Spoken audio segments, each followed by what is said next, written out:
আসসালামু আলাইকুম।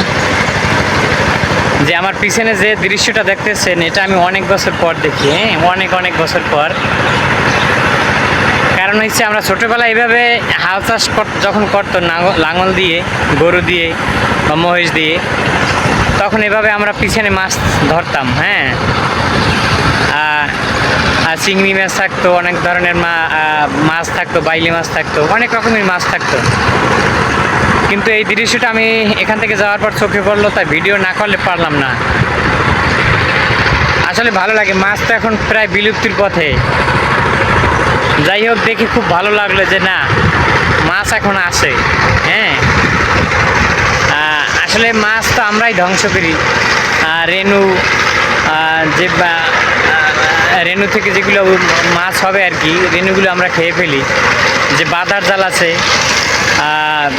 নদীতে আমরা ফালাই, আসলে ওইগুলোর কারণেই আমাদের মাছ প্রায় বিলুপ্তির পথে।